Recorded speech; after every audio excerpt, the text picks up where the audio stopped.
Good morning students. हम लोग आज रचना के आधार पर वाक्य रूपांतरण का रिवीजन करेंगे। बच्चों, वाक्य मैंने आपको बताया था वाक्य क्या होता है। एक या एक से अधिक पदों को मिलकर वाक्य बनते हैं। हम मानव प्राणी अपने मन के विचारों और भावों को व्यक्त करने के लिए किसी से कोई बात कहने के लिए वाक्य का प्रयोग करते हैं। ये वाक्य जो है, वाक्य निर्माण पदों के मेल से वाक्य बनता है। कभी कभी एक पद होते हैं, कभी एक से अधिक पद होते हैं। एक पद जैसे बोले ना कि धन्यवाद, रुकिए, ये जो है ये एक पद है, ये वाक्य है, परंतु ये एक पद है। और एक से अधिक पद तो जैसे मोहन मेरा मित्र है, एक से अधिक पद मिलकर के वाक्य का निर्माण किया। रचना के आधार पर वाक्य रूपांतरण हम लोग पढ़ें, लेकिन पहले हम लोग देखेंगे कि वाक्य के कितने अंग होते हैं। वाक्य के 2 अंग होते हैं।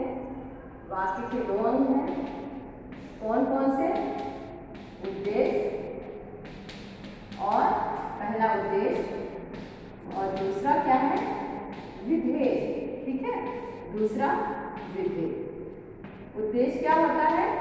जिसके बारे में जो बात कही जाती है उसे उद्देश्य कहते हैं, और उद्देश्य के बारे में जो बात कही जाती है उसे हम विधेय कहते हैं। तो बच्चों, उद्देश्य और विधेय वाक्य के 2 अंग होते हैं। सरल वाक्य, रचना के आधार पर अगर वाक्य देखा जाए तो रचना के आधार पर वाक्य कितने प्रकार के होते हैं? रचना के आधार पर वाक्य 3 प्रकार के होते हैं। वाक्य के तीन प्रकार होते हैं। 3 प्रकार के होते हैं। 3 प्रकार के होते हैं। कौन कौन से?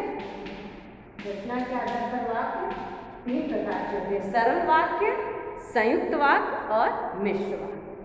तो बच्चों, सरल वाक्य जैसा कि नाम से है कि सरल वाक्य, सरल वाक्य में अपनी बातों को सरल शब्दों में कह देना। तो सरल वाक्य में एक उद्देश्य होता है और एक विधेय। विधेय मीन्स क्रिया, जो बताया जा रहा है उद्देश्य के बारे में। लेकिन ऐसा नहीं है कि एक ही उद्देश्य होता है, एक से अधिक भी उद्देश्य, किसी स्थिति में एक से अधिक उद्देश्य भी होते हैं। उसको हम लोग उदाहरण के साथ देखेंगे। देखिए, जैसे मैंने बताया था आप लोगों को कि मोहन रोता है, ये सरल वाक्य, ठीक है। लेकिन अगर हम ये कहते हैं मोहन और सोहन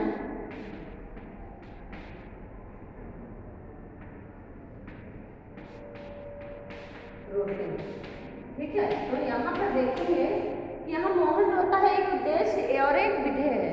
लेकिन मोहन और सोहन जो रोते हैं, तो मोहन और सोहन यहाँ पे 2 उद्देश्य है और रोते हैं एक जो है ये क्रिया है, एक, ठीक। तो यहाँ सरल वाक्य होता है। सरल वाक्य में इसी प्रकार के वाक्य होते हैं, और भी हम लोग सरल वाक्य देखेंगे। जैसे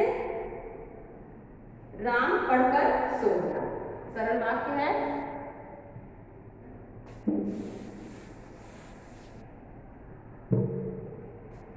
राम पढ़कर सो गया। यहाँ पर भी देखिए एक से अधिक उद्देश्य है। तो सरल वाक्य में एक से अधिक उद्देश्य हो सकते हैं, परंतु विधेय यानी क्रिया एक ही होती है, उसे हम सरल वाक्य कहते हैं, ठीक। दूसरा कौन सा वाक्य है?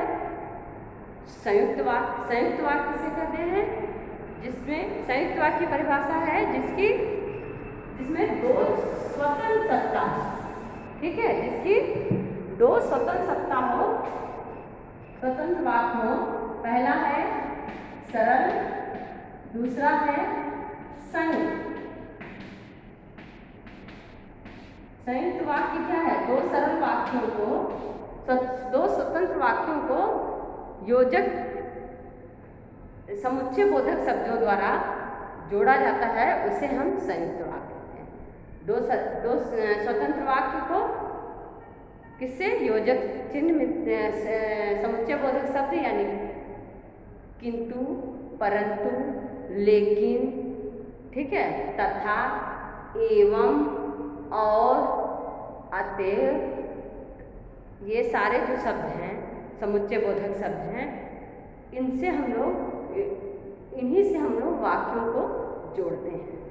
तो संयुक्त वाक्य में मैंने आप लोग को बताया था कि संयोजक, विभाजक, विरोध दर्शक और परिणाम बोधक, 4 तरह से हम लोग वाक्यों को जो है वाक्य मेल करते हैं, जोड़ते हैं। कौन कौन से हैं? पहला है संयोजक, दूसरा है विरोध दर्शक, तीसरा है संयोजक, विरोध दर्शक और परिणाम बोधक,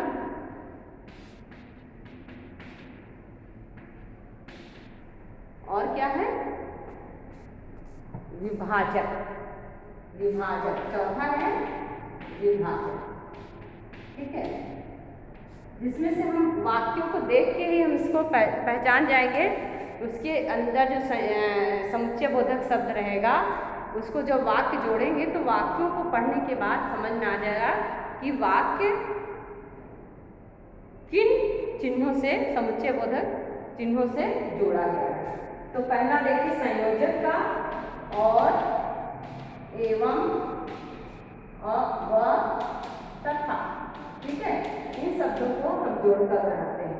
फिर इसका विरोध दर्शक, पर, किंतु, लेकिन, परंतु, ठीक, ये हैं। और परिणाम बोधक क्या क्या हुआ? इसलिए, अतः, और वरना, अन्यथा, ये सारे शब्द होंगे, ठीक। और विभाजक मतलब या, अथवा, न, या, अथवा, न, नहीं, तो, ठीक है। ये सारे चिन्ह जो हैं ये वाक्यों को समुच्चय बोधक शब्द से जोड़ करके संयुक्त वाक्य का निर्माण करते हैं। अब हम लोग देखेंगे संयुक्त वाक्य को कैसे जोड़ा जाएगा। संयुक्त वाक्य के कुछ उदाहरण हम लोग देखते हैं। देखिए,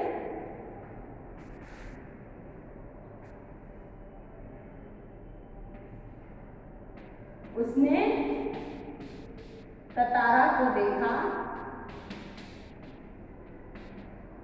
देखा और फूट फूट कर रोने लगी। और देखिए, और से जोड़ा गया, और फूट फूट कर रोने लगी, ठीक है। तो यहाँ पर हम लोग और यानी 2 वाक्यों को जोड़ा है। उसने ततारा को पहले देखा और दूसरा है वह फूट फूट कर रोने लगी। तो ये यहाँ पर 2 वाक्यों को जोड़ा गया है। देखिए, वर्षा हुई और मोर नाचने लगे। वर्षा हुई और मोर नाचने, और से वाक्यों को संयुक्त किया गया है, मतलब जोड़ा गया है। तो हम लोग विभिन्न उदाहरणों को देखे थे कि किस प्रकार से इन समुच्चय बोधक चिन्हों का प्रयोग करके वाक्यों को, 2 स्वतंत्र वाक्यों को जोड़ करके संयुक्त वाक्य का निर्माण किया जाता है। हम लोगों ने देखा था, ठीक है। इसलिए जैसे मैं बताई थी ना कि मैं चलता किंतु वह नहीं आया, ठीक है। तो इसका विरोध प्रकट कर रहा है कि नहीं आई इसलिए, ठीक है। परिणाम बोधक, या मैं स्कूल नहीं, इसलिए नहीं आया, मैं स्कूल नहीं आया, बस नहीं आई इसलिए मैं स्कूल नहीं आया। तो परिणाम बता रहा है स्कूल न आने का कि बस नहीं आई, ठीक है। विभाजक अथवा नहीं तो विभाजक में ठीक से लिखा करो अथवा लिखना छोड़ो, ठीक है।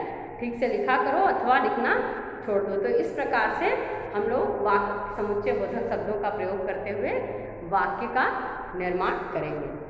बच्चों तीसरा है सरल है, संयुक्त है, और तीसरा कौन सा वाक्य है? मिश्र वाक्य।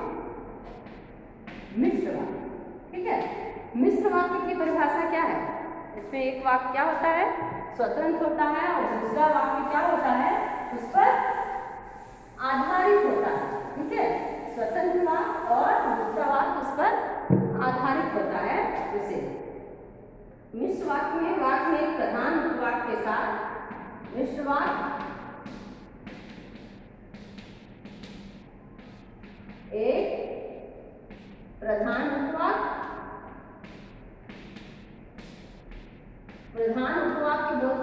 बोल सकते हैं, या मुख्य वाक्य के साथ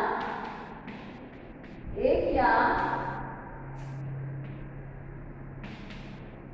या एक से अधिक आश्रित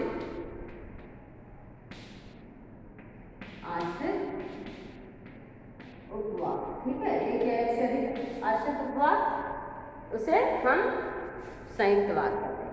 यानी संयुक्त वाक्य हम लोग मिश्र वाक्य कहते हैं। संयुक्त वाक्य में दोनों वाक्यों की सत्ता पूर्णतः स्वतंत्र होती है, परंतु मिश्र वाक्य में आधारित होते हैं, डिपेंड होते हैं, ठीक है। एक उदाहरण हम लोग देखते हैं।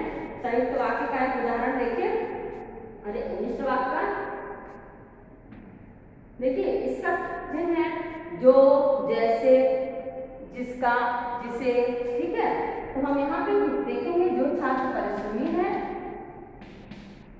जो छात्र परिश्रमी है,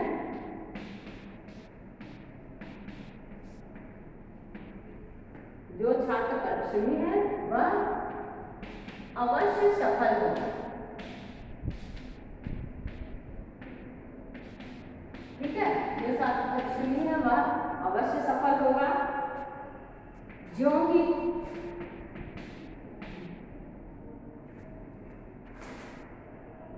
मैं स्टेशन पर पहुंचा, ज्यों ही मैं स्टेशन पहुंचा,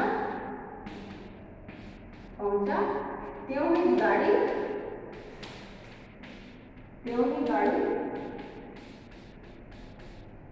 चली, ठीक है। ज्यों ही मैं स्टेशन पर पहुंचा, त्यों ही गाड़ी चली, ठीक है।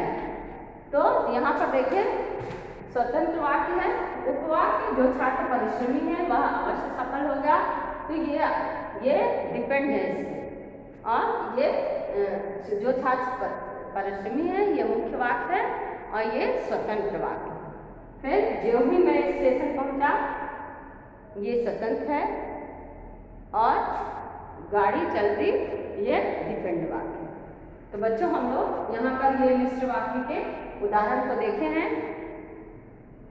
बच्चों आप घर पे अभ्यास करेंगे शब्द वाक्य को चुन करके संयुक्त वाक्य को सरल में परिवर्तित करना, सरल वाक्य को मिश्र में परिवर्तित करना, मिश्र वाक्य को सरल में परिवर्तित करना। तो इस तरह आप अभ्यास करेंगे तो आपको अच्छे से आपका रचना के आधार पर वाक्य रूपांतरण तैयार हो जाएगा। हम लोग आज पढ़े इस पाठ को, समझे, इसका रिवीजन हम लोगों ने किया। मैंने आपको ऑलरेडी पाठ को अच्छे से पढ़ा दिया है। आप इसका अभ्यास करेंगे, देखेंगे और घर पे अभ्यास करेंगे एग्ज़ाम के लिए, जिससे आपका कोई प्रश्न एग्ज़ाम में आए तो कोई मिस्टेक ना हो। बच्चों धन्यवाद।